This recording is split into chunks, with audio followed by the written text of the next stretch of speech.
That was stressful, man. Not gonna lie to you. Not gonna lie to you. Welcome back. All right. So this morning we're joined by Miss Roselle Solomon and Miss Ellica Matthews. We're going to be talking about coping with stress and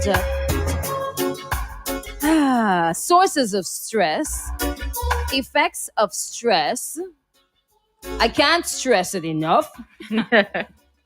And of course, the second part of this morning's session, we're going to be talking about suicide. All right.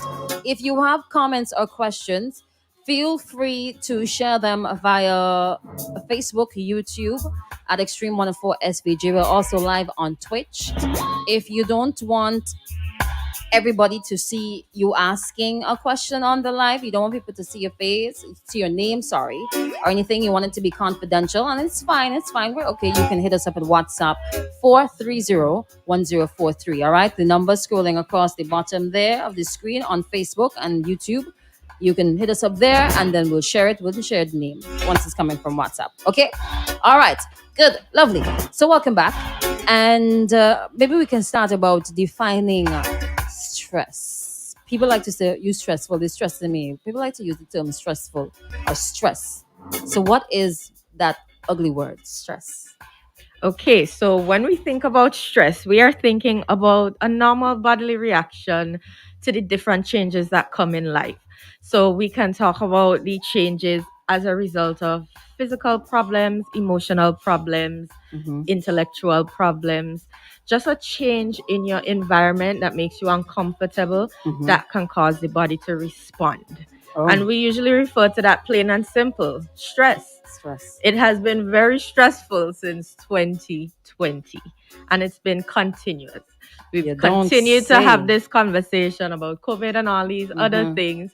And let's be honest, these are the things that have brought us stress because they're fairly new. We don't know. We're trying to navigate, and that's plain and simple. Stress is a reaction to the different changes in your life when you do not perceive yourself as able to handle them. Oh, so like when people say, "Oh, you're so touchy today," and are those like people identifying when other people are stressed? That can be, or it can be that we just don't like their response to things. But like you stated, there can be so many different causes of stress, and we go through that shortly. Okay. Elka, you want to add to that definition of stress? Sorry, Roselle. That's Roselle. okay. That's okay. As Ellica said, it's just stress is a normal part of our daily lives.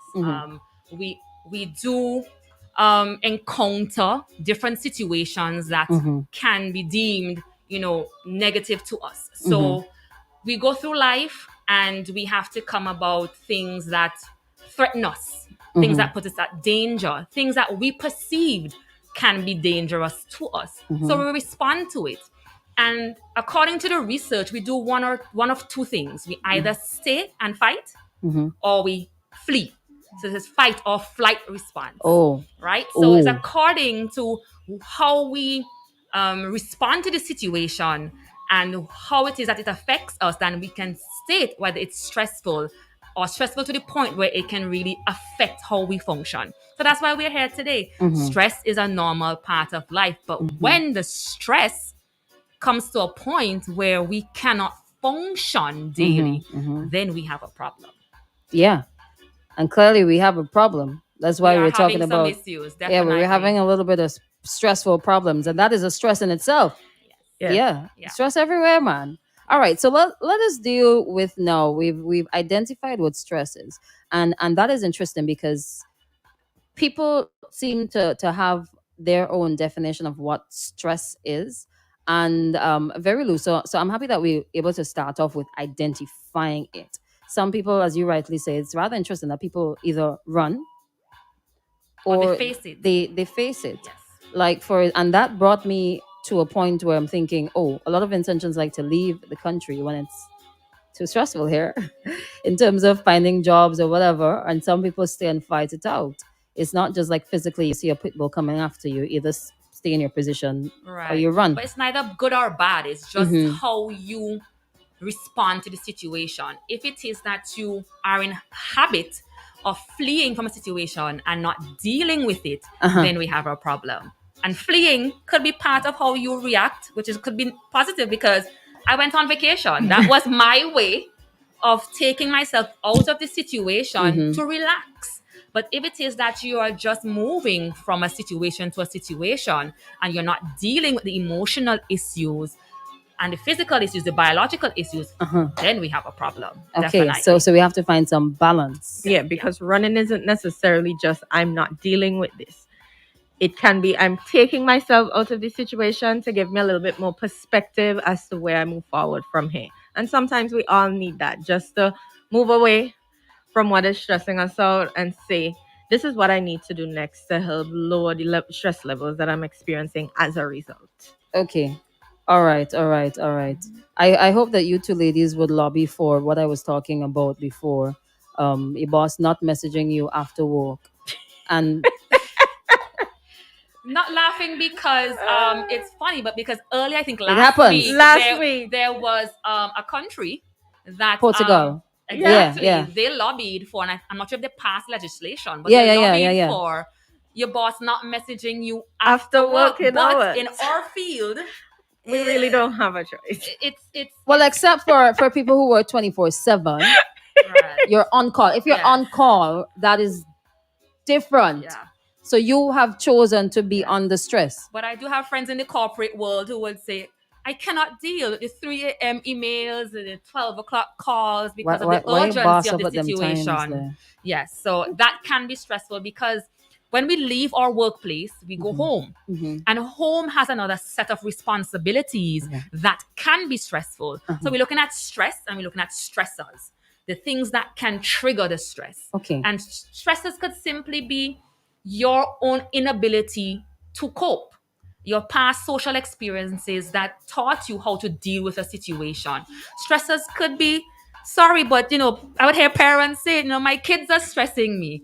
My job is stressing me. Not being able to take care of my family financially is a stressor. So when we go home and we have our intimate relationship issues as well, that can be stressful. So when we're home, we're dealing with other things. And then when you get that call that the account isn't balanced, or other things, Yeah. that can add to your already heavy load, and it takes a toll on people. They burn out, they get frustrated, and they lash out at work when it's not necessary. But these are just some ways in which people respond to stress. Okay, so let's deal with the sources of stress. A source of stress and stress is the same thing. Source of distress and stressors, yeah. Yes. Yeah, okay, so let's deal with sources of stress right now. Okay, so for every individual, the source could be different because at the end of the day, it's your ability to handle what you're going through. So when we think about what might stress me out, that may not necessarily be what stresses you out or what stresses Roselle out. Right. So we have the basic things: your family and home life, not being able to provide for your family as you would like, not having enough time to spend with your family as you would like. Like we stated before, sometimes work can take up 18 to 20 hours of our day and we just don't have the time that we would like. So work, that's another stressor in itself. We have work, we go to work every day, and someday we may just breeze through work and everything might be good. But then there might be days when we go and things just aren't adding up. They're just not going as you would like them to go. Miss Solomon stated it as well. Intimate partner relationships, when that is not going as you would like. You said maybe- relationship or ships?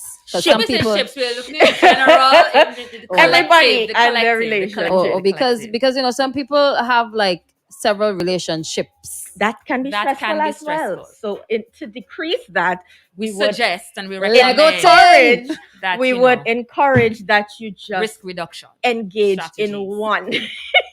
These terms. Yes. So we're thinking you're having intimate partner relations, whether it be the man or the woman, that can be stressful in itself as well. Education, children who just aren't getting concepts that they would like, or parents who aren't able to fully explain to their children the concept in school. That can be stressful to them as well. Yes. Right. And if we have to continue on that parent trend, our kids are now back in school, blended, whether it's full school, full face to face. But parents are worried. They're worried about their children in the school environment, Yeah. worried about if they're learning, worried about if they're wearing their If masks, they're safe. if they're safe. And not just with COVID. Now you have to readjust your uniform where you have to wear now either stockings or jeans. Supposedly, or suppose, sorry, that you don't have that finance to add to that extra uniform. It can be stressful. Some children have to go to different areas for school, etc. So it's, as Miss Matthews said, it's a rough year. It has been a rough year. It is a rough year.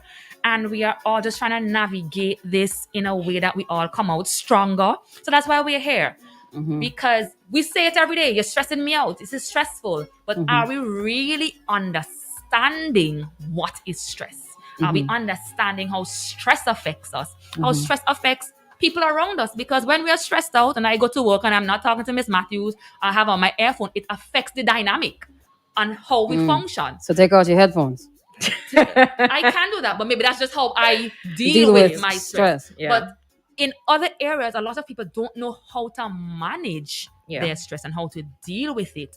And there again, we have the issues. Okay. So I want to take the discussion to another place right now, right? So we're gonna deal with the outward signs of stress. How can you maybe identify, or maybe inwards as well? How can I identify when I am stressed out?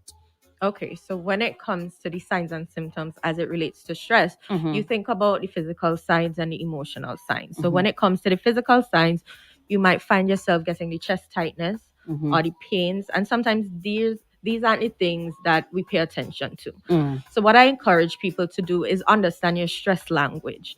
Pay attention to yourself when you are Jeez, there's a stressed stress language. and how your body responds to Just it. get to know you. So aches and pains. When I'm overly stressed or overly angry, sometimes my chest gets tight. Okay. So I know when that starts to happen, something is coming. Then we have the exhaustion. You slept your full 8 hours, but for some strange reason, you're still tired.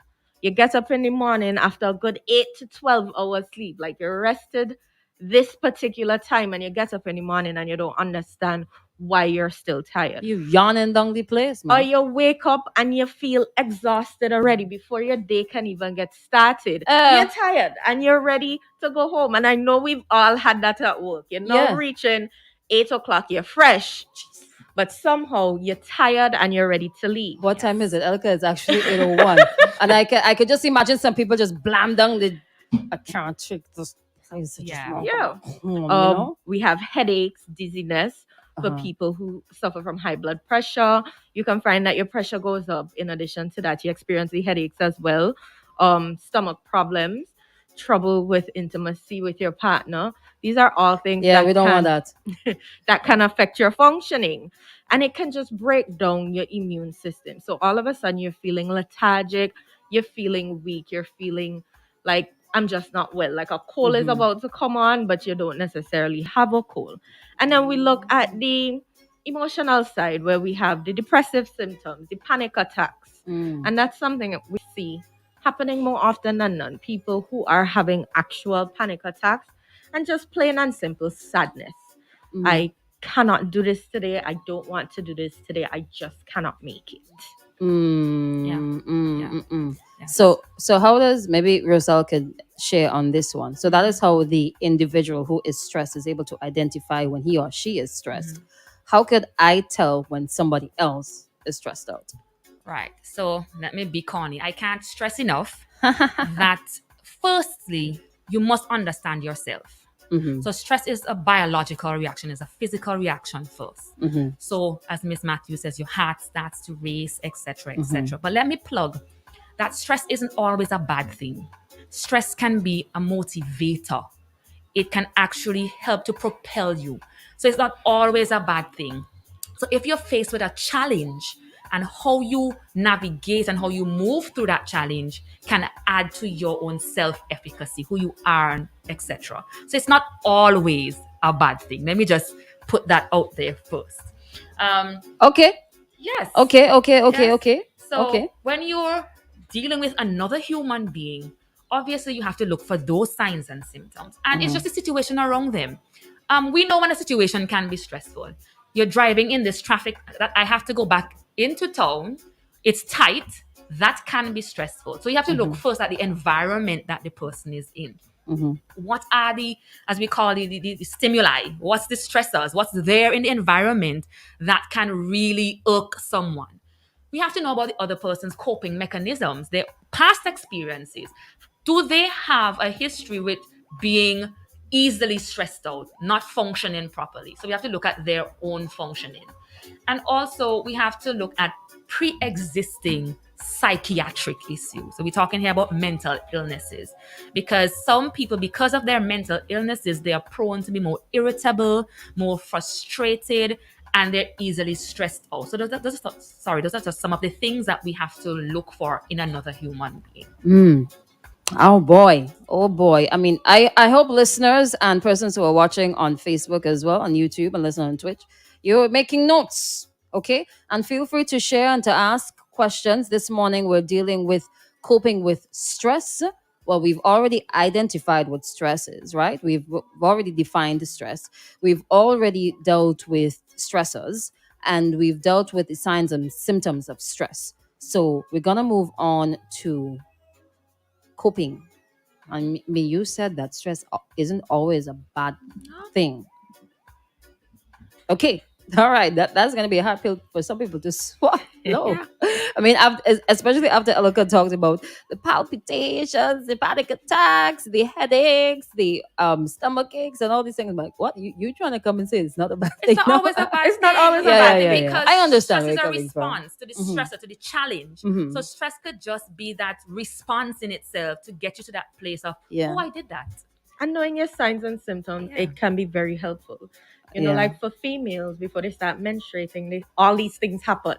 The headaches, the back pain, all of these things. If you can understand your stress language and what is coming before, you can learn to navigate through it. Like I know this, or think about the things that you know on a daily basis, on a monthly Exactly. basis, on a weekly basis, is going to cause you some level of stress. So you're already at the upper hand. You know this situation is going to stress me out. What are the steps that I can take to navigate through this stress that I'm experiencing? Yeah. I've been Okay. here before, so I know what to do. Okay, Yeah. okay. Does it help to like keep a journal of when you are stressed, so you can help to, well, identify what, because some people may not be able to identify what it is about a particular situation that is stressful. So does journaling help? Yes, for persons, if you find yourself unable to remember, because sometime in the situation you're doing so much, you're going through so much, you don't necessarily remember. So that's something that we encourage. Journaling. If you're going through a specific stressor, just journaling as it relates to the stressor. What are the things that would have irritated me? Like not having the money, not having a place to go, like itemize what are the things that stress me out about this particular situation, and going forward, how can I navigate through it? Okay, so we're gonna deal with coping, navigating through stress, but we have to stick a pin at this time. It's 7 minutes after the 8 o'clock hour. We've got a few minutes to deal with a sponsored segment, so we're gonna end the live. Thank you so much for joining us. Somebody said one cannot always diagnose stress in others. I think when we talked about that, it's not necessarily for Diagnosing. It's not for for diagnosis. Understanding. diagnose on the right. Yeah. Right.